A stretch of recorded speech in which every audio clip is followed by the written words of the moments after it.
I mean, it's a life-giving process. For me, identifying as white, naming my whiteness and naming that racism is my problem too, means that I get to be part of the solution. I get to be part of multiracial communities that are puzzling over this, that I get to be, that it's not something that exists outside of myself. It's liberating to see myself as white, which means I'm part of this whole racial puzzle.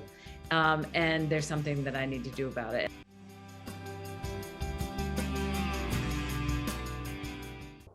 Welcome to Student Affairs Now, the online learning community for student affairs educators. I'm your host, Rochelle Pope. The term anti-racism has become part of the everyday lexicon in the media, organizations, schools, and higher education. Unfortunately, for many individuals and organizations, this has simply involved replacing the word diversity with the word anti-racism. What's really needed is for white individuals to more deeply understand their role and their responsibility in first evaluating their identity, privilege, and power, and then committing to creating anti-racist structures, cultures, and campus environments. Today, we're discussing anti-racism. What does that mean? And what does it mean for white people in particular? How does one become a white anti-racist? We're joined by Dr. Allie Michael and Dr. Stephen Brookfield. Student Affairs Now is the premier podcast and learning community for thousands of us who work in, alongside, or adjacent to the field of student affairs. We hope you'll find these conversations make a difference and contribute to the field and are restorative to the profession. We release new episodes every week on Wednesdays. Find us at studentaffairsnow.com on YouTube or anywhere that you listen to podcasts. Today's episode is sponsored by Stylus. Visit styluspub.com and use promo code SANOW for 30% off and free shipping. The episode is also sponsored by Simplicity. Simplicity is the global leader in student services technology platforms with state-of-the-art technology. As I mentioned, I'm your host, Rochelle Pope. My pronouns are she, her, hers, and I'm broadcasting from Williamsville, New York, near the campus of the University at Buffalo, where I serve as the Senior Associate Dean of Faculty and Student Affairs and the Unit Diversity Officer for the Graduate School of Education. I'm also a professor in the Higher Education and Student Affairs programs.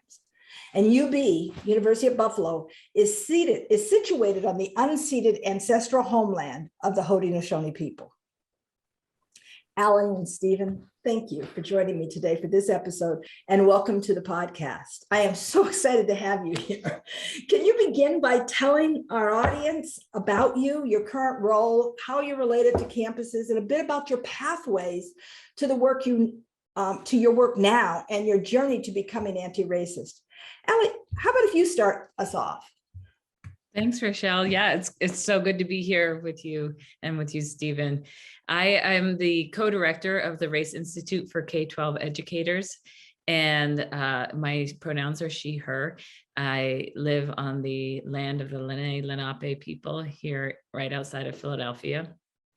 And the work that we do at the Race Institute is to try to make the research that exists on race in education more accessible to K-12 educators. We find that we actually already know so many of the answers to questions we're asking about racial inequity in schools, but it's often very inaccessible. It's written up in academic journals that teachers can't get to, even if they wanted to, even if they knew it was there, because it's behind block walls, you have to pay for it.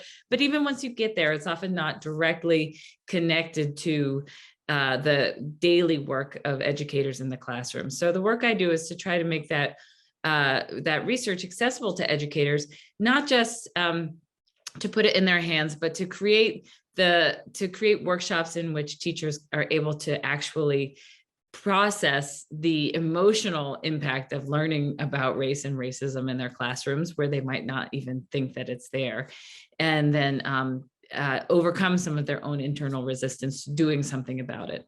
So that's what I do. And I do it in these workshops that we offer through the Race Institute. I do it around the country, and I work on multiracial teams to publish books that will, and articles that will support educators in the same vein. Great, thanks, Alan. Stephen, introduce yourself. Yes, yeah, sure. Hi, everyone. So I'm Stephen Brookfield, and I hold a part-time position as distinguished scholar at Antioch University. I also do adjunct work at Teachers College, where I spent 10 years as a professor back in the 80s and early 90s. And right now I'm in Tucson, Arizona, escaping the Minnesota winter, where I am most of the year. And I think there's 22 different tribes in the Tucson, federally recognized tribal nations in the Tucson area alone. But the lands that I'm on are the Tohono O'odham and the Yaqui tribes, those two tribes. My pronouns, he, him, his. And I think I got into this work by having the very fortunate experience of co-teaching for about 10 years in Chicago as part of a program I helped set up. And I co-taught with two African-American women.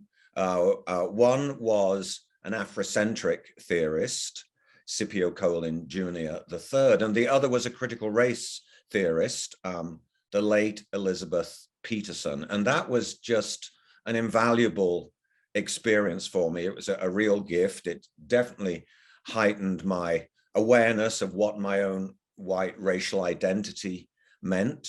And it played out in the three of us talking about the racial dynamics that we experienced as a team as we made decisions, and the ways in which deferrals to white supremacy still were in the room, even though my colleagues considered themselves, and I certainly considered them, as way more knowledgeable and evolved in this area than I was. And so that really got me into this. And then, so since I'd say the kind of mid-90s, it's been a real preoccupation of mine. But I tried not to write or speak about it for about 10 or 15 years. I felt I needed to learn before doing anything. And I, as Ali says, you know, the accessibility of this material is so important. And so most of my work is out in the field,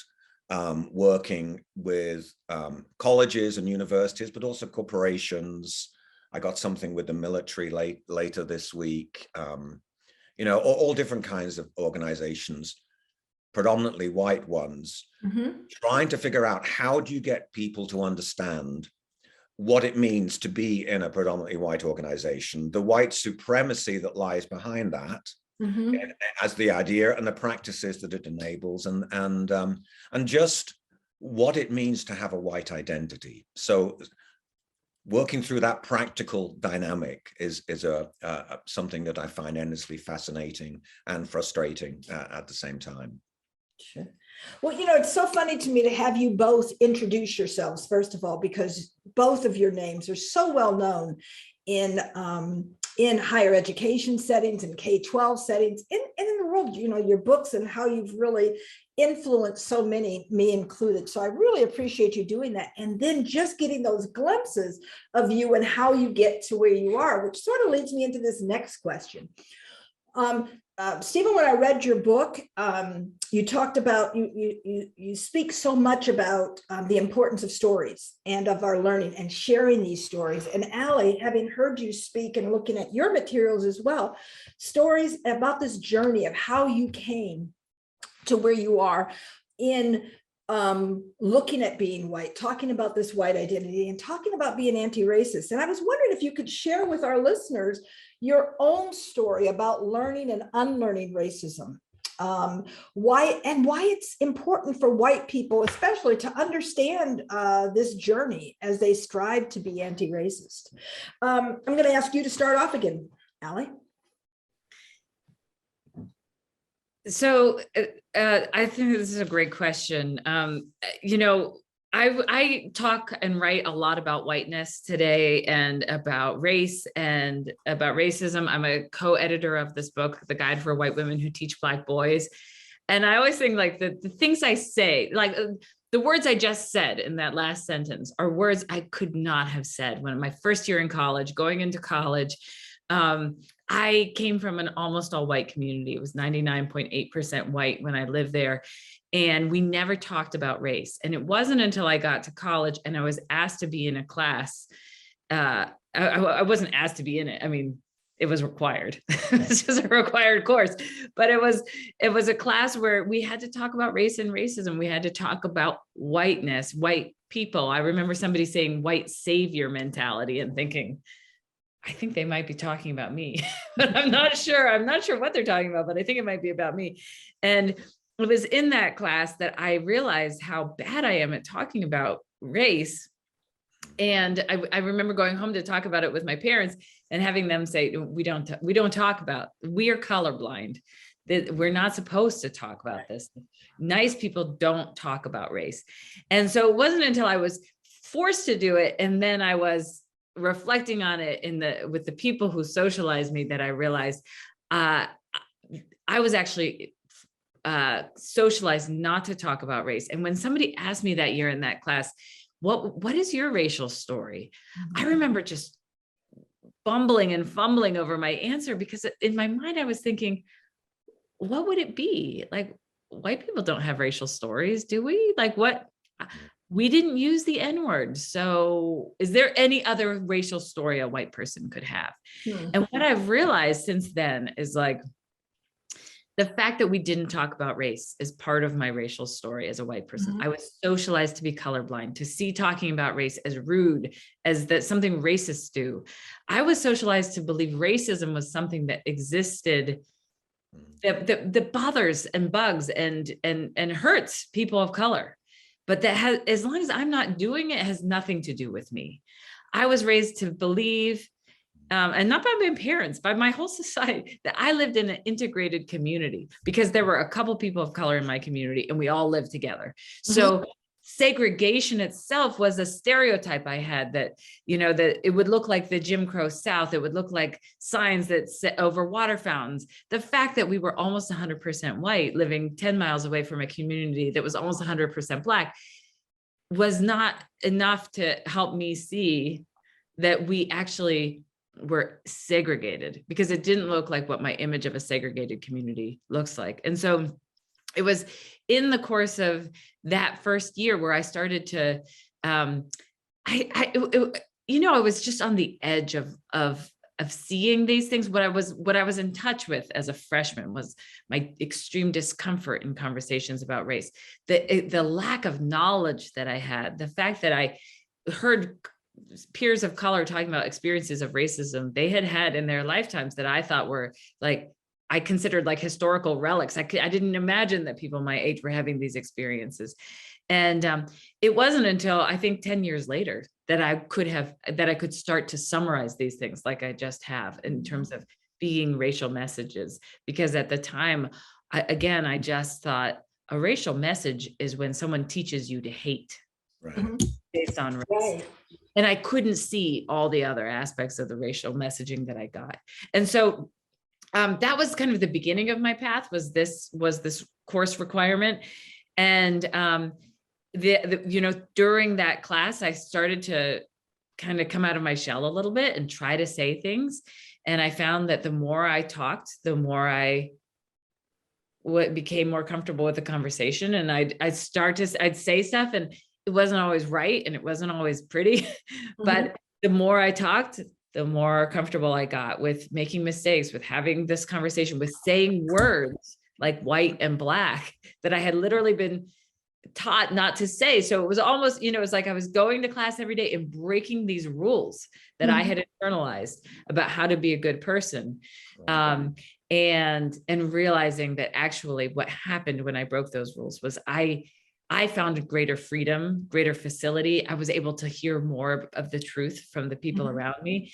And it enabled me to touch this piece of our society that in some ways had been held at a distance because of color blindness. Like racism is my problem as a white person. People of color can't stop racism without white people. This is something James Baldwin tells us, like racism is actually a white person problem.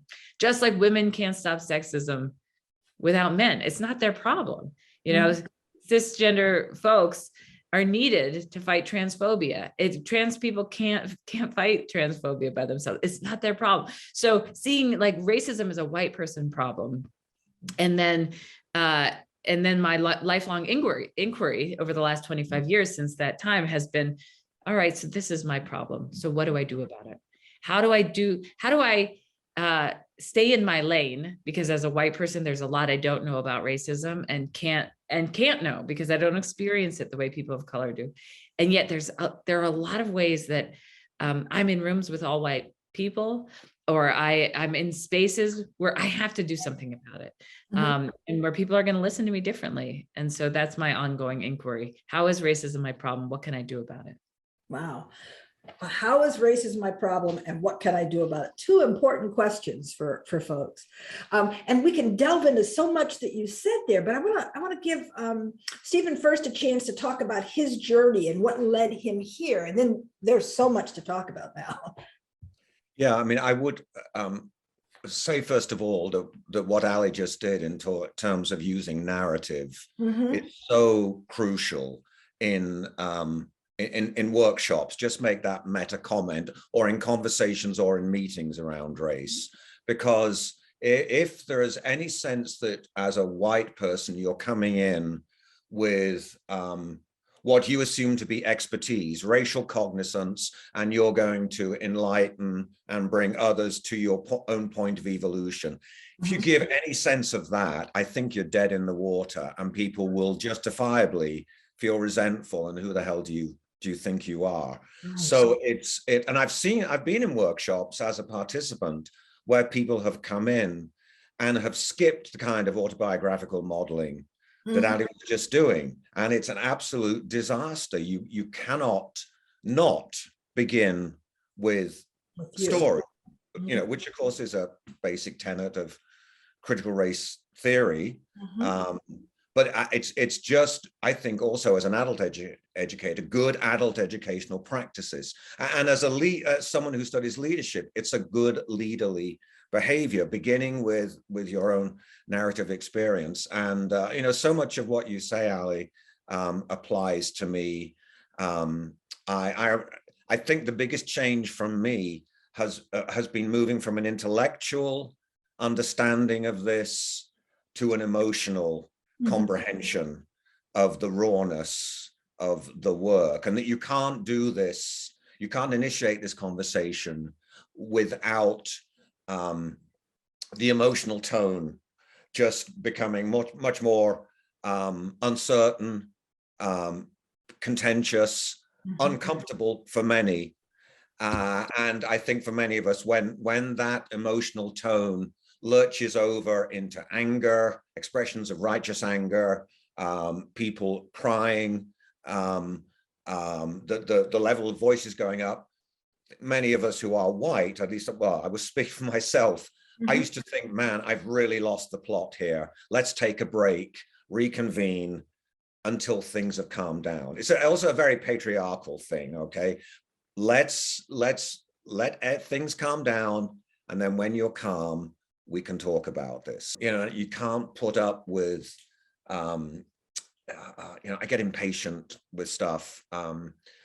This is what I want to do, but it's hard to learn the kind of radical patience that you need sometimes in some settings to say people are not at the place you want them to be. You can't wish them to be at that place. Right. You have to find a way of bringing them there.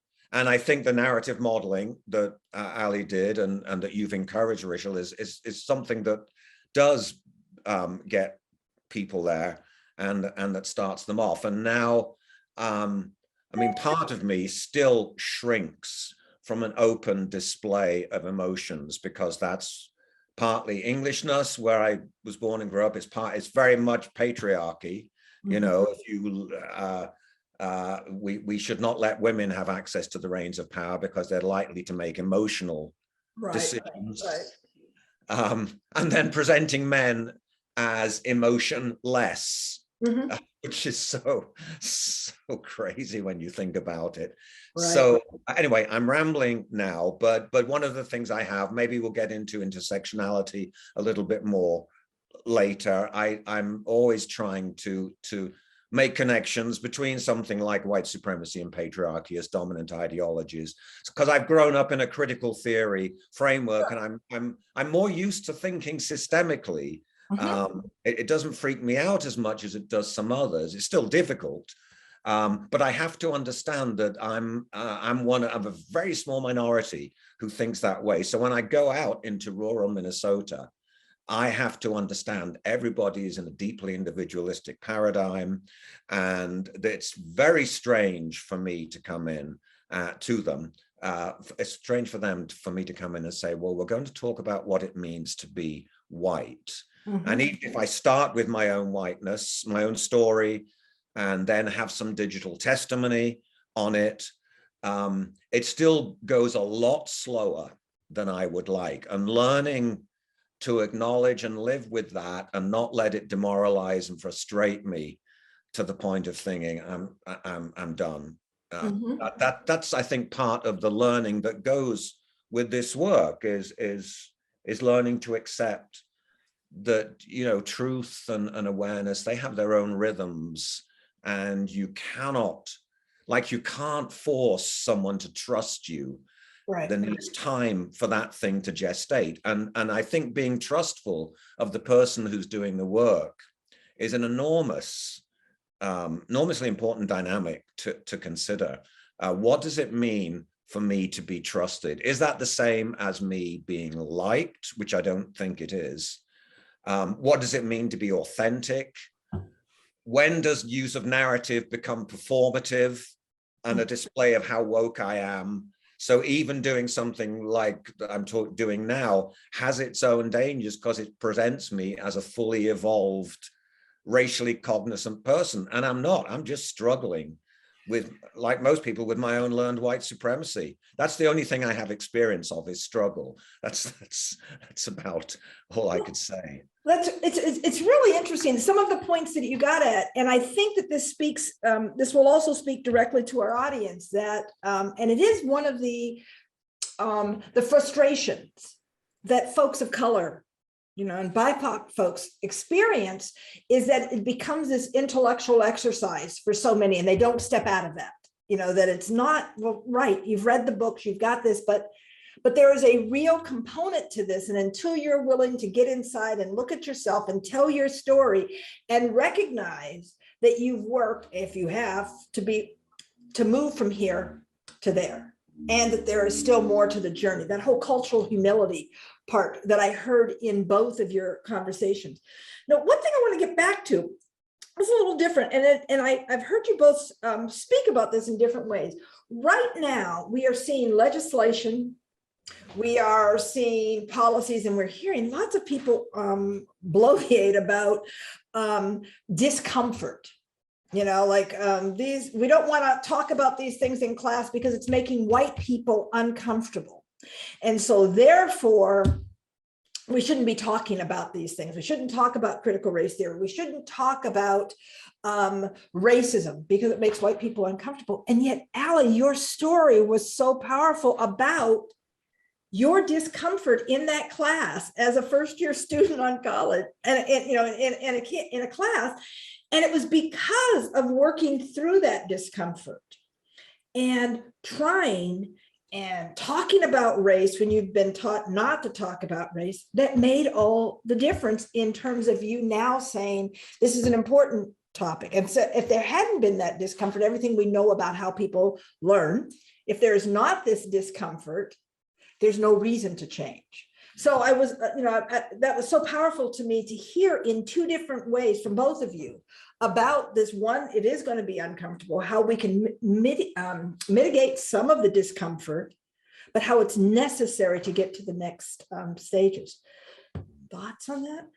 Yeah, it's funny listening to both of you, because I love Stephen's ideas about, of moving from thinking about this in our heads and to feeling about it in our hearts. And so then listening to your question, Rachel, I thought, wow, it's almost like we're saying we should not feel. It's almost like people are saying, don't let the students feel. And because I really think that's the work of anti-racism, is to get in touch with the reality, the truth, and to be an empathetic connection with people of color and Native people. For me as a white person, to be able to like still the noise in my brain about what's right, what's wrong, all the rest, and hear what is it like to be a person of color, a Native person in this country, and what has it meant historically. And my colleague, Dr. Eleonora Bartoli, always, she and I are co-writing a book right now. And she keeps saying the one thing we need is that empathetic connection, because all action can come from the gut once the gut is informed by truth. But we don't get there because we block the empathetic connection with fight, flight, or freeze. And what's happening nationally right now is fight. We don't want to feel, we don't want to know, because then we have to do something. If I am in empathetic connection with people of color and Native people, their struggle is my struggle, and I have to do something. It doesn't mean I have to like give up everything I have. It doesn't mean I have to, I think people fear that doing something means that they can't continue to live their lives. But doing something just means saying, looking at the situation, looking at our country truthfully, and then kind of saying, where do we go from here together? And the discomfort, like you said, I mean, the thing about discomfort, I grew up actually in a house with a lot of emotion, where we weren't afraid of conflict, where we had healthy conflict, and where we, where I feel very able to stay in deep emotional relationship with people. But I was cut off from emotional connections with people of color and Native people because they weren't in my life. And so what we had in our community was just stereotypes of different groups. Native people were invisible completely. They were caricatures, cartoons. They didn't exist as real people. They died long ago. That was the narrative. And then like Black people, I didn't know Black people. And so what I had was like scary Black communities in Pittsburgh that we don't go to. That was my stereotype, my impression. I didn't know real people in those communities. So I didn't know people were like going to school, going to work, being crossing guards, sitting on the stoop, talking to neighbors. All I had was like the stereotypes I got from the media. And so I wasn't even able to begin to form empathetic connection because I didn't know people. And then when I did meet people, I had these lenses informed by stereotypes that made it very hard to see people clearly. So that's been my work, is like unlearning all of those layers of stereotype that I still have. And that's when Stephen says I'm still unlearning white supremacy, that's what I really hear. And I think, there's a number of people, Reverend Angel Kyoto Williams and Dr. Resmaa Menahem talk about the ways in which we, white people in the US, were cut off early from being able to really connect to and feel empathy with or resonate with Black pain. Because there was a critical thing in order for enslavement to be possible in the US, or for the genocide of Native people to be possible. We couldn't see Native people and Black people as human beings, because if we did, then their pain would resonate with us in a way that would make it impossible for us to witness what was happening. And so I have inherited this numbness to Black pain and Native pain, and to the really a vacuum when it comes to their history, to those histories and realities. And so part of my work as anti-racism, sorry, Rachel, when we say like, what is an anti-racism practice, part of it is being able to to understand, to hear the stories from people from those groups, and then to be able to resonate empathetically with those stories. I mean, and that can take a lifetime to cultivate that, and not in a way that's like, I'm just going to keep going and there's no reward. I think every step you take, there's reward in connectivity, in community, and in seeing this whole reality that you might not have been able to see before, that I certainly hadn't been able to see before. But I'm also aware that every step I take, how much further I have to go. Well, I think that that's really powerful to talk about that. And that's something you both talked about, making sure that you can hear the stories, not being afraid of the emotion, to get to the emotion. That's important. But I don't want people to think, I don't want white people to think that that's the place that it ends. Right. That's the beginning, right? That's when we strip it away. We get to the beginning. I can hear someone's pain. And I also want to talk about the experiences of joy. You know, like Bettina Love really reminds us that the total experience of Black people is not pain. The total experience of Native folks or Latinx folks is not pain, that there is joy, that there is conquest, that there's all of these amazing things, but that's not where it's stops. It starts there.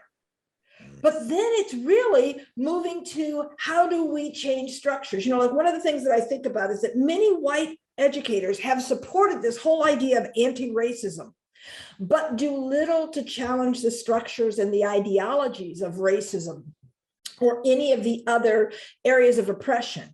You know, years ago, Angela Davis said that it wasn't enough to not be racist, right? That you had to be anti-racist. And then we more recently have Ibram Kendi repopularize that idea and that statement.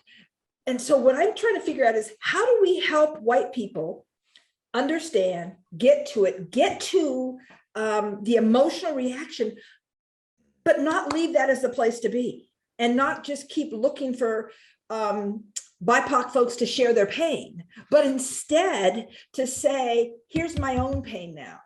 How do I move to this? It's this, I have to move from this recognition, this intellectual recognition, from my own understanding of the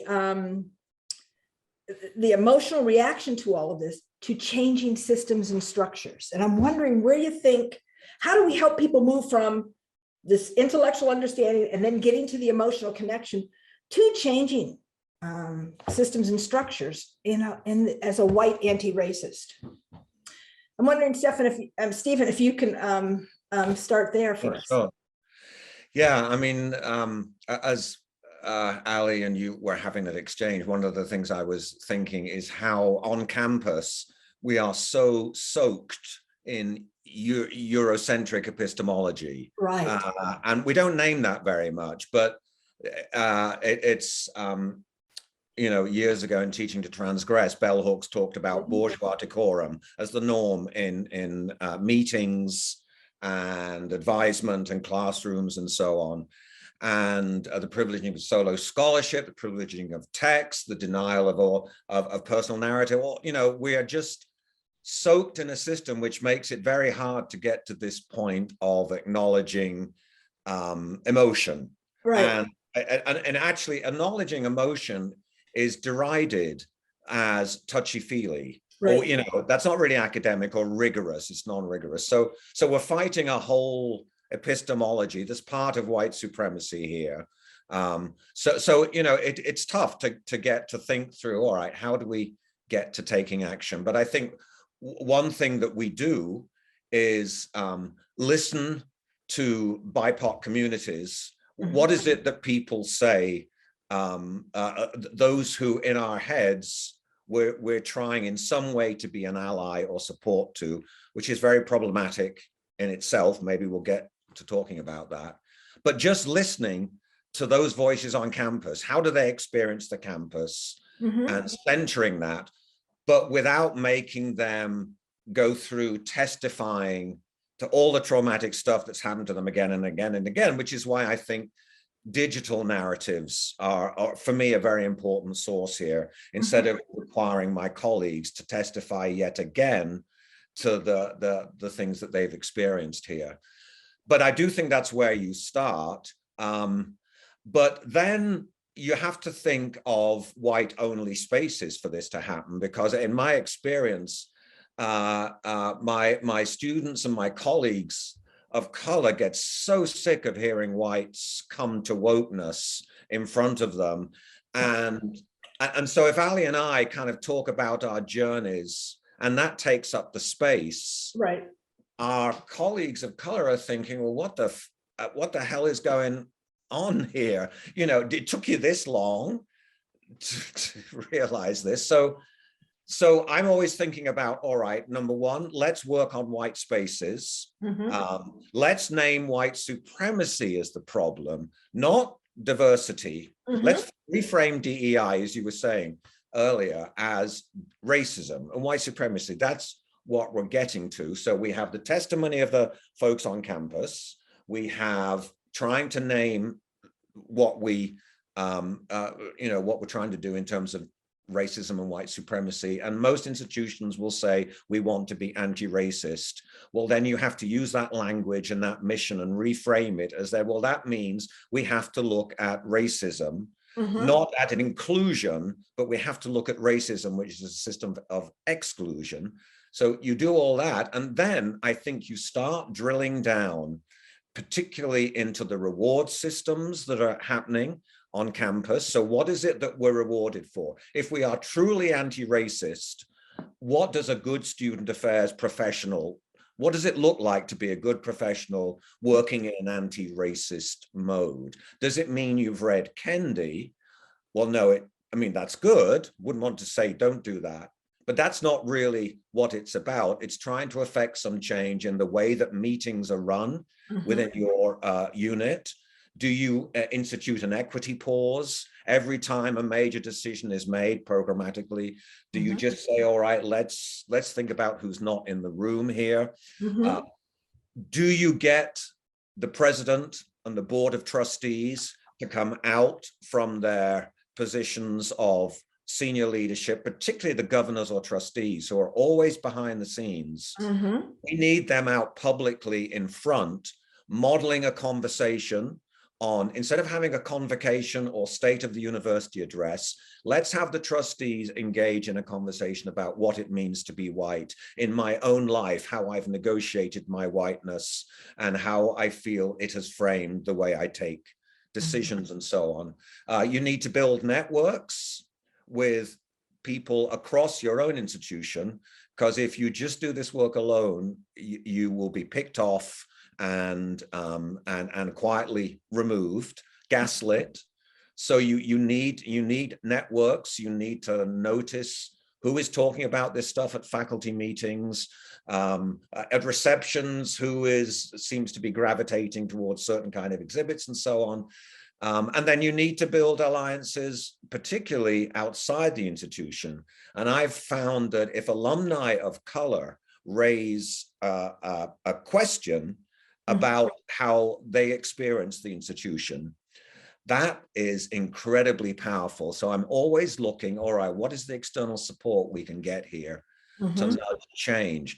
So it's that kind of daily, weekly examining very specifically the structures that are in the institution, getting a lot of modeling from the top to set the tone. And the modeling from the top is not modeling which says, look how racially evolved we are. It's modeling that says, look how difficult it is for us to do it, but we're willing to come out here publicly still and talk about that struggle. So, those are some of the, for me, some of the starting points that just occur in response to that question, moving to action, because totally, that's anti-racism is the taking of collective action. I mean, the individual stuff is incredibly important, and you need to feel that emotional shift to get to the point, as Ali says, of spurring you into action. But it can only really happen collectively. By definition, I think of anti-racism as collective. And so that's always where my head is. How do we get collective pressure to try and change the structures and policies and what gets rewarded around the institution, and how it's constantly modeled, and using the mission language to hold people accountable so they can't dodge it. Right. It's hard to dodge when your own words are quoted back at you. That is very true. Very true. Ali, would you add anything to that?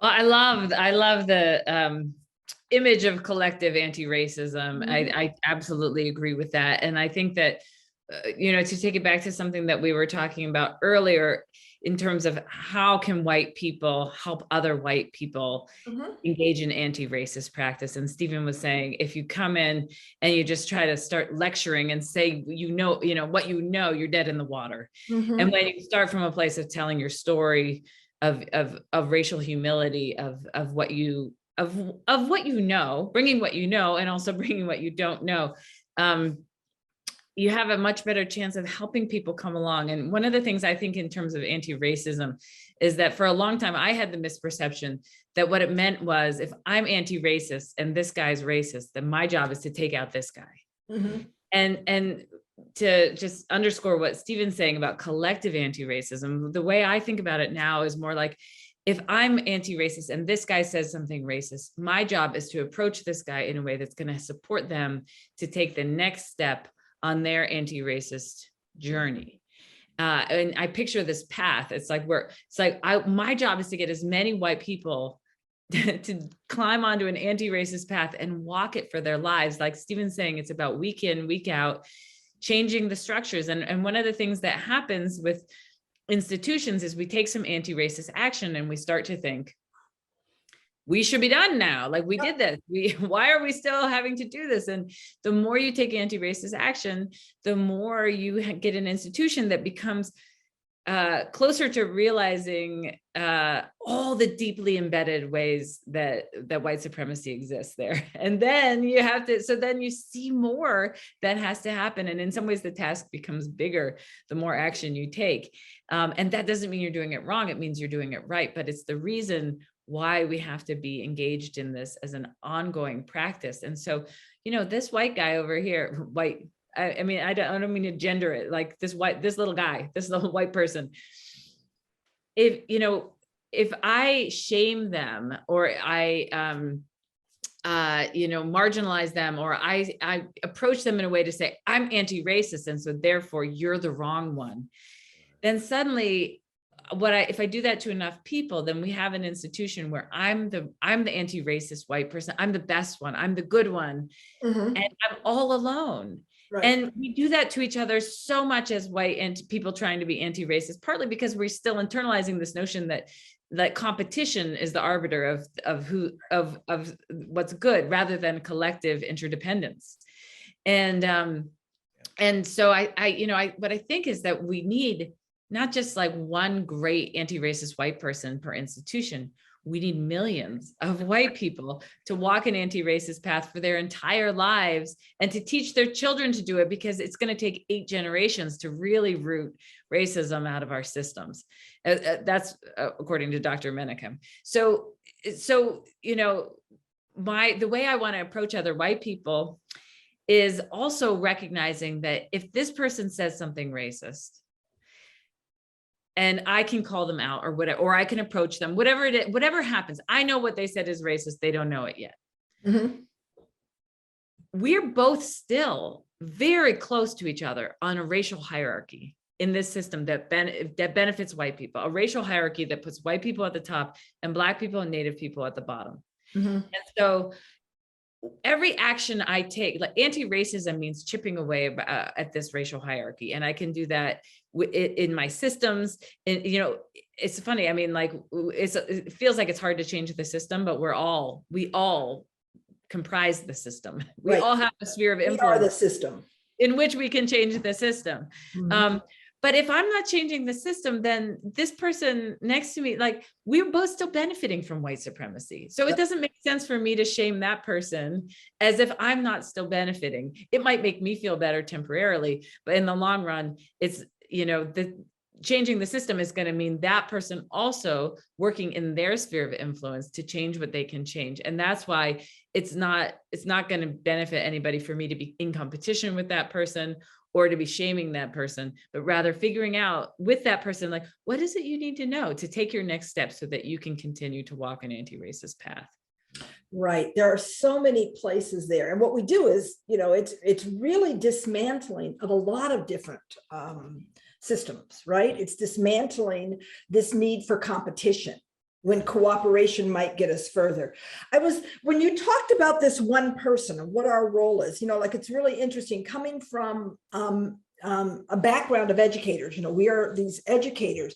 And so it's all about how do we then share our knowledge so that we can then come to a more collective understanding of the issue and moving forward.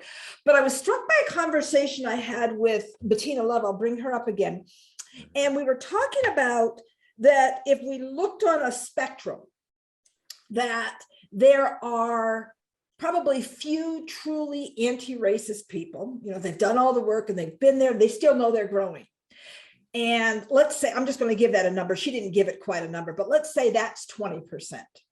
And then we have at this other end, the 20% who are really proud to be racist, and you're not going to change me and you're not going to do this. But then there's this, I guess I left myself, 60% in the middle.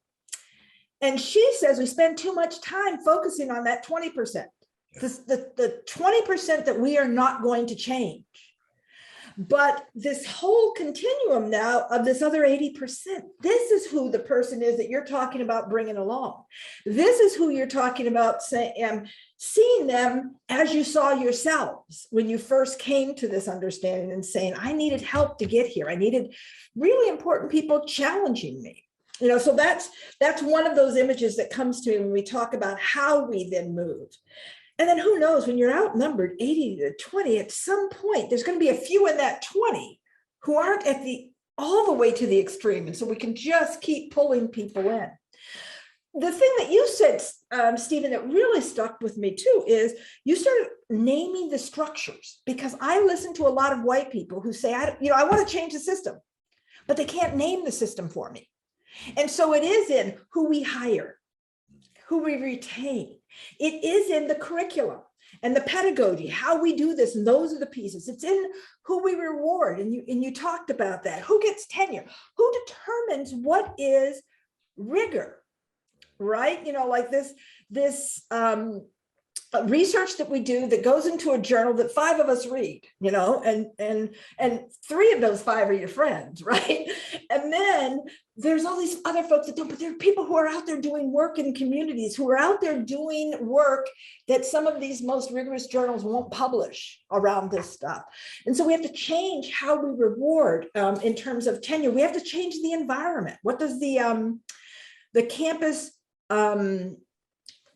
climate and culture looks like? So if we can help people name what those structures are that we're trying to change. So we start with, we get out of our heads, and head work is important. We're PhDs here, right? All doctorates here. So we know that head work is important, but then there's the internal work that we have to do to understand. And then we start talking about changing systems and structures, but we have to name those systems and structures to be able to then alter them, change them radically, dismantle them, and then we have to be able to come up with something new. What will it look like when we've reached it? And at the individual level, it's that question about what does success look like? What does success look like as we talk to people in these conversations and these trainings that we do? What does success look like when we've changed tenure? So I'm going on, but I'm saying that there's a whole lot there. And I wonder what you folks think about those pieces and where we head, and can we name them, and do we have examples? Or, our collective dreaming. We need dreams to get us where, to know where we want to be. I mean, one of the things that, as I think very specifically about hiring policies, if we're really trying to get an anti-racist, or let's just even call it a diverse campus, we need to have cluster hires of people of color. So it's not one Black or brown or indigenous face or Asian face in there. That we then plaster all over our brochures and on our web pages, right, and feature in the alumni magazine, and be on every committee that is on campus. Yeah. So you need that those cluster hires. I mean, that's a fundamental change in hiring policy, to be thinking, all right, if we really take this seriously, we don't just dot individuals around our departments. We have to think of cluster hires here. Or if we're thinking about creating a diversity center on campus to spearhead this work and be a source of resources, it is, I'd say 99% of the time, it's always a person of color who heads that. And I understand the rationale for that, because they are the only ones who have the experience of sustained racism as a recipient of it. Of course, I have the sustained experience of racism as an enactor of it. So when white people say, well, I have no experience of race, well, yeah, you say, right. Well, of course you do. You have a lifetime of internalizing and transmitting this. But I would love to see more a multiracial team head a diversity center and model between them what a conversation across racial identities looks like and how they themselves deal with their own dynamics, because then you're providing a model for the whole campus of what facing this problem head on might look like in an authentic way. So yeah, you've got to get right to the granular level of hiring practices, let's say. That's just one thing amongst many, many. And in terms of how we're going to staff a diversity program, how we're going to bring up, how we're going to create supportive networks via cluster hires, because there's no point in bringing a body of color, dropping them into a white sea, having them do their best for a year or two and then leave, because they're either informally given the sense you're not going to get your contract renewed, or they just get so burned out because there is no support for them within there. There are lots of words of support from the white power structure and from people like me, but there is not an experiential alliance, a healing experiential alliance, a network that they have there. So I have found, I don't know if you know about this, the Crossroads Ministry in Chicago have this very great continuum of anti-racist organizations, starting from, fully exclusive on the left, far left, and then fully transformative on the far right. And they break down the kinds of things that need to happen administratively on campus for you to call yourself as moving in an anti-racist direction. So the more we give these specific, it might seem like getting too focused on concrete stuff and losing the big picture, but it's the concrete stuff that helps us learn and reproduce these patterns of behavior so that they become unremarkable and not unnoticed, and just the way that things are going. Well, I think it's the nature of all of this, right? That we really need to have these diunital approaches, that it's the both and. We need both the large macro picture, 1,000 feet up, but we also need on the ground, what does this look like at the granular level? So I think that's it. I really want to point out that we're really, really getting to the end of this conversation. I could sit here and talk to you for 2 more days, and maybe we should do that and then break it into 15 videos or something, or podcasts. But what I want to do is I want to just see if, to give you a chance for some final thoughts. Each of you just take, a minute or so to say, here's something else I'm thinking about this that we didn't quite get to. And I'll let you start there, Allie. Well, I just wanted to add on to Steve. I love talking with you, Stephen, because you are good at the micro steps that we have to take, and looking departmentally and looking at the structures on campus which I'm not as good at. So I appreciate being able to listen in.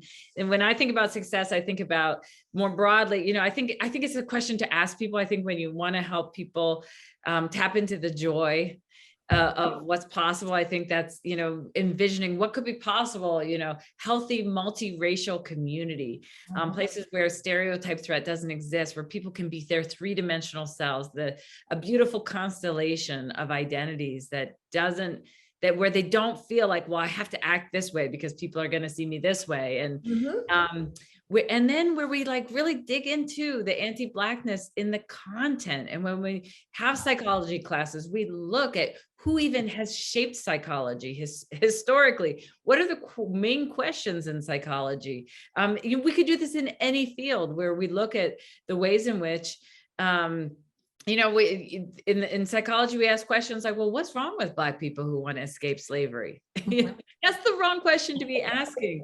And, but we want to be asking, we want to be looking at all of our fields and the ways in which they have been shaped by the racial hierarchy historically. And so success also looks like, changing our pedagogy, changing our assumptions, looking at the lineage of our academic fields, and looking at the assumptions and the racial hierarchy that are built into those. And that's why I mean, like, it's an ongoing process, and it's a really exciting process. I mean, it's a life-giving process. For me, identifying as white, naming my whiteness, and naming that racism is my problem too, means that I get to be part of the solution. I get to be part of multiracial communities that are puzzling over this, that I get to be, that it's not something that exists outside of myself. It's liberating to see myself as white, which means I'm part of this whole racial puzzle. And there's something that I need to do about it. And so the other thing I would say is that when I think about success, I think about that song from Zootopia, Try Everything. It's from Shakira. It's like, try everything, you're going to fall, you got to get up again, keep going. We white people historically, when you talk about that 20%, that's 60%, Rochelle. Mm-hmm. But 20% of people were really like enforcing the violence of Jim Crow. Mm-hmm. But 60% of white people were just bystanders. And mm-hmm. that's what we're good at. Yep. And today I'm a bystander sometimes because I'm afraid to do it wrong, because the left is going to call me out. I'm not woke enough. I don't know. I don't know the perfect answer. The truth is, there is no perfect answer. If there was, everything would look really different. Nobody knows the answer. But what we have to do is stop being afraid, take action, assert what we believe, and just kind of put our voices out there, and to try things, and then get feedback. And people are going to say, you know what, that's wrong, or that was oppressive, or that thing you did that carried a lot of white supremacy with it. And then we can say, like, Stephen, I hear you saying, like, yeah, okay, that shouldn't surprise me. I know to expect that because of my socialization. I'm going to change it. I'm going to try something different, rather than, blocking ourselves off to the feedback, which is what we need to get it perfect because we don't want feedback. Well, what if we just said, I'm going to try, I'm going to do it imperfectly. And then when people give me feedback, I'm going to do it, but I'm going to take it and I'm going to do better next time. I'm going to fail, and the next time I'll fail better. The title. That's right. Travis. Now I can't think of his name's book. Anyway, Allie and Stephen, thank you so much. I am so, so, so grateful for your time and for these contributions to this conversation. I know this episode is going to be turned around and aired rather quickly, so I want to send my heartfelt appreciation to Nat Ambrosi, who does our behind the scenes production. Thanks, Nat. I really appreciate it. If you're listening today and not already receiving our weekly newsletter, please visit our website at studentaffairsnow.com and scroll to the bottom of the homepage and add your email to our MailChimp list. And while you're there, check out our archives. And if you found this particular conversation helpful, please share it on your social media platforms and share it with your colleagues and your students. Also, please subscribe to the podcast, invite others to subscribe, and share it on social media, or leave a 5-star review. It really helps conversations like this reach more folks and build a learning community. Finally, I want to give a heartfelt shout out to our sponsors. We really appreciate your support. Stylus is proud to be a sponsor for Student Affairs Now. Really proud to be a sponsor of this podcast. So browse their student affairs, diversity, and professional development titles at styluspub.com. Again, use the promo codes SANOW for 30% off all your books plus free shipping. You can also find Stylus on Facebook, YouTube, Instagram, LinkedIn, Twitter at styluspub. Simplicity is the global leader in student services technology platforms with state-of-the-art technology that empowers institutions to make data-driven decisions specific to their goals. A true partner, Simplicity supports all aspects of student life with technology platforms that empower institutions to make important data-driven decisions. To learn more, visit simplicity.com or connect with us on Facebook, Twitter, and LinkedIn. Please take time to visit our sponsors and learn more. Look, I'm Rochelle Pope. Again, thanks to both Allie and Stephen today, and to everyone who is watching or listening. I promise you, a change is going to come.